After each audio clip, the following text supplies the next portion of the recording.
ओम श्रीं श्रिये नमः। या देवी सर्वभूतेषु माँ लक्ष्मीरूपेण संस्थिता नमस्तस्यै नमस्तस्यै नमस्तस्यै नमो नमः। जय माँ महालक्ष्मी। आप सभी को अगहन गुरुवार महालक्ष्मी व्रत की हार्दिक शुभकामनाएं। माता आप सभी पर अपनी असीम कृपा बनाए रखें। आज अगहन मास का गुरुवार है और अगहन मास यानी कि मार्गशीर्ष मास के गुरुवार को माँ लक्ष्मी की विशेष पूजा की जाती है। और यदि आप गुरुवार यानी बृहस्पतिवार का व्रत धारण करते हैं तो बृहस्पतिवार व्रत की कथा की वीडियो भी आपको चैनल पर मिल जाएगी। और अब हम सुनेंगे गुरुवार श्री महालक्ष्मी व्रत की कथा। ऐसी मान्यता है कि सच्चे मन से कथा सुन लेने मात्र से ही माँ लक्ष्मी की विशेष कृपा प्राप्त हो जाती है। तो सच्चे मन से इस कथा का श्रवण करें। व्रत कथा के श्रवण और पठन करने से दुख दरिद्रता दूर हो जाती है। श्री महालक्ष्मी माता की कृपा से सुख संपत्ति ऐश्वर्य की प्राप्ति होती है। कोई भी मनोकामना या इच्छा हो पूर्ण हो जाती है। श्री माता महालक्ष्मी के अनेक रूप तथा अनेकों नाम हैं। भूतल में वे छाया, शक्ति, तृष्णा, शांति, जाति, लज्जा, श्रद्धा, कांति, वृत्ति, स्मृति, दया, तुष्टि, माता, अधिष्ठात्री एवं लक्ष्मी के रूप में स्थित हैं। हे माँ महालक्ष्मी, हम सब आपको प्रणाम करते हैं। कैलाश पर्वत पर पार्वती, क्षीर सागर में सिंधु कन्या, स्वर्गलोक में महालक्ष्मी, भूलोक में लक्ष्मी, ब्रह्मलोक में सावित्री, ग्वालों में राधिका, वृंदावन में रास शबरी, चंदन वन में चंद्रा, चंपक वन में गिरिजा, पद्म वन में पद्मा, मालती वन में मालती, कुंदन वन में कुंददंती, केतकी वन में सुशीला, कदम्ब वन में कदम्बमाला, राजप्रसाद में राजलक्ष्मी और घर घर में गृहलक्ष्मी इन विभिन्न नामों से पहचानी जाती हैं। इस तरह सर्वथा चारों ओर सर्वभूत में सुपरिचित माता श्री महालक्ष्मी की यह कथा है। अब हम इसका श्रवण और पठन करेंगे। द्वापर युग में भारतवर्ष के सौराष्ट्र देश में भद्रश्रवा नाम के राजा थे। वे बड़े पराक्रमी राजा थे। 4 वेद, 6 शास्त्र, 18 पुराणों का उन्हें ज्ञान था। उनकी रानी का नाम सूरज चंद्रिका था। रानी दिखने में बहुत सुंदर और सुलक्षणा थी तथा पतिव्रता भी थी। उन दोनों को 7 पुत्र तथा उनके बाद एक कन्या का वरदान मिला हुआ था। कन्या का नाम श्यामवाला था। एक बार महालक्ष्मी जी के मन में आया कि जाकर उस राजा के राजप्रसाद में रहे।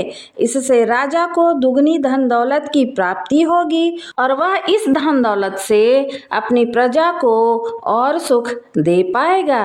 गरीब के घर अगर रहे और उसे धन दौलत की प्राप्ति हो तो वह स्वार्थी होकर केवल अपने ऊपर ही खर्च करेगा। यह सोचकर श्री महालक्ष्मी जी बूढ़ी ब्राह्मण स्त्री का रूप धारण कर और हाथ में लाठी लिए लाठी के सहारे रानी के द्वार तक पहुंची। यद्यपि उन्हें बूढ़ी औरत का रूप धारण किया था पर उनके चेहरे पर देवी का तेज था। उन्हें देखते ही एक दासी सामने आई। उसने उनका नाम, धाम, काम, धर्म पूछ डाला। वृद्ध ब्राह्मणी का रूप धारित माता लक्ष्मी ने कहा, बालिके, मेरा नाम कमला है। मेरे पति का नाम भुवनेश है। हम द्वारिका में रहते हैं।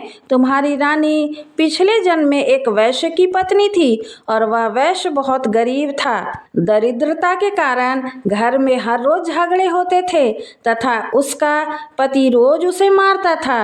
इन बातों से तंग आकर वह घर घर छोड़कर चली गई तथा जंगल में खाली पेट भटकने लगी। उसकी इस दुर्दशा पर मुझे दया आई। तब मैंने उसे सुख संपत्ति वाली अगहन गुरुवार की श्री महालक्ष्मी की कथा सुनाई। मेरे कहने पर उसने श्री महालक्ष्मी का व्रत किया। श्री महालक्ष्मी प्रसन्न हुई और उसकी गरीबी दूर हो गई। उसका घर संसार दौलत संतति और संपत्ति से भर गया। बाद में पति पत्नी दोनों परलोक सिधारे। लक्ष्मी व्रत के कारण वह लक्ष्मी लोक में रहे। उन्होंने जितने साल महालक्ष्मी का व्रत किया उतने हजारों साल तक उन्होंने सुख का भोग किया। उसके बाद इस जन्म में उसका जन्म राजघराने में हुआ, परंतु वह श्री महालक्ष्मी का व्रत करना भूल गई है। उसे यह याद दिलाने के लिए मैं यहाँ आई हूँ। बुढ़िया माता की बातें सुनकर दासी ने उन्हें प्रणाम किया तथा श्री महालक्ष्मी व्रत किस तरह किया जाए उसके बारे में पूछा। बुढ़िया रूप धारण किए हुए श्री महालक्ष्मी माता ने दासी को पूजा की विधि तथा महिमा बताई। उसके बाद वह दासी माता को प्रणाम करके रानी को बताने अंदर चली गई। राज वैभव में रहते हुए रानी को अपने ऐश्वर्य का बहुत घमंड हुआ था। संपत्ति तथा अधिकार की वजह से वह उन्मुक्त हो गई। दासी द्वारा बताई गई बुढ़िया माता की बातें सुनकर वह आग बबूला होकर राजद्वार के पास आकर बुढ़िया रूपी श्री महालक्ष्मी जी पर बरस पड़ी। उसे यह मालूम नहीं था कि श्री महालक्ष्मी माता बुढ़िया का रूप धारण किए हुए द्वार तक आई हैं, परंतु रानी का इस कदर रूखा बर्ताव तथा अपना अनादर देखकर माता ने वहां ठहरना उचित नहीं समझा। वे वहां से चल पड़ी। राह में उन्हें राजकुमारी श्यामबाला मिली। उन्होंने श्यामबाला को सारी बातें बताई। श्यामबाला ने अपनी ओर से श्री महालक्ष्मी माता से क्षमा मांगी। माता को उस पर दया आई। उन्होंने श्यामबाला को श्री महालक्ष्मी व्रत के बारे में बताया। उस दिन अगहन मास यानी मार्गशीर्ष मास का पहला गुरुवार था। श्यामबाला ने परम श्रद्धा से श्री महालक्ष्मी का व्रत रखा। फलस्वरूप राजा सिद्धेश्वर के पुत्र मालाधर से उसका विवाह हुआ। वह धन दौलत ऐश्वर्य वैभव से माला माल हो गई। पति के साथ ससुराल में आनंद से दिन बिताने लगी। इधर श्री महालक्ष्मी का रानी पर प्रकोप हुआ और फलस्वरूप राजा भद्रश्रवा का राज्य एवं राज कारोबार सब नष्ट हो गया। यहाँ तक कि खाने के भी लाले पड़ गए।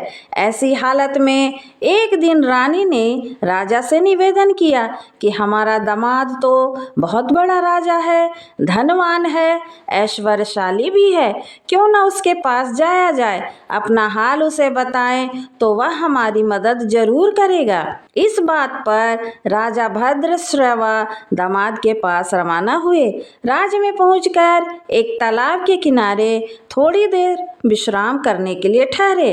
तालाब से पानी लेने आते जाते दास दासियों ने उन्हें देखा। उन्होंने विनम्रता से उनकी पूछताछ की। उन्हें मालूम हुआ कि वे रानी श्यामबाला के पिता हैं, तो वे दौड़ते हुए जाकर रानी को सारी बात बताई। रानी ने दास के हाथ राज परिधान भेजकर बड़े ठाठ से उनका स्वागत तथा आदर सत्कार किया, खान पान करवाया। जब राजा लौटने लगे तो सोने की मोहरों से भरा एक घड़ा उन्होंने राजा भद्रश्रवा को दिया। भद्रश्रवा जब वापस लौटे तो उन्हें देखकर रानी सूरज चंद्रिका बहुत खुश हुई। उन्होंने सोने की मोहरों से भरे घड़े का मुख खोल दिया, पर हाय भगवान, घड़े में तो धन के बदले कोयले मिले। यह सब माता महालक्ष्मी के प्रकोप से हुआ था। इस प्रकार दुर्दशा में और कई दिन बीत गए। इस बार रानी स्वयं अपनी कन्या के पास गईं। वह अगहन मास का अंतिम गुरुवार था। श्यामबाला ने श्री महालक्ष्मी का व्रत किया, पूजा की, अपनी माता से भी व्रत करवाया। इसके बाद रानी अपने घर आई। श्री महालक्ष्मी का व्रत रखने पर उसे फिर से अपना राजपाट, धन दौलत, ऐश्वर्य प्राप्त हुआ। वह फिर सुखी और आनंदमय जीवन बिताने बनाने लगी। कुछ दिनों के बाद राजकन्या श्यामबाला अपने पिता के घर आई। उसे अपने घर देखकर सूरज चंद्रिका को पुरानी बातें याद आ गई कि श्यामबाला ने अपने पिता को घड़ा भरकर कोयला दिया था और उसे तो कुछ भी नहीं दिया था, और इसी कारण श्यामबाला को पिता के घर आने पर उसका कोई भी सत्कार आतिथ्य नहीं हुआ, बल्कि अनादर हुआ। इस पर उसने बुरा नहीं माना। अपने घर लौटते समय उसने पिता के घर से थोड़ा सा नमक लिया। अपने घर लौटने पर उसके पति ने पूछा, अपने मायके से क्या लाई हो? इस पर उसने जवाब दिया, वहाँ का सार लाई हूँ। पति ने पूछा, इसका मतलब क्या है? श्यामबाला ने कहा, थोड़ा धीरज रखें, सब मालूम हो जाएगा। उस दिन शाम को श्यामबाला ने सारा भोजन बिना नमक डाले बनाया और अपने पति को परोसा। पति ने भोजन चखा। सारा भोजन नमक के बिना था, इसलिए स्वाद नहीं आया। फिर श्यामबाला ने थाली में नमक डाला, इससे सारा भोजन स्वादिष्ट लगने लगा। तब श्यामबाला ने पति से कहा, यही है वह मायके से लाया हुआ सार। पति को उसकी बातें सही लगी और फिर वह दोनों हंसी मजाक करते हुए भोजन करने लगे। कहा गया है कि इस तरह जो कोई श्रद्धा भाव से श्री महालक्ष्मी की पूजा करता है तो उसे महालक्ष्मी की कृपा, सुख, संपत्ति और शांति की प्राप्ति होती है। उसकी सभी प्रकार की मनोकामनाएं और कामनाएं पूर्ण होती हैं। कथा पूर्ण हुई तो प्रेम से बोलिए श्री माता महालक्ष्मी की जय।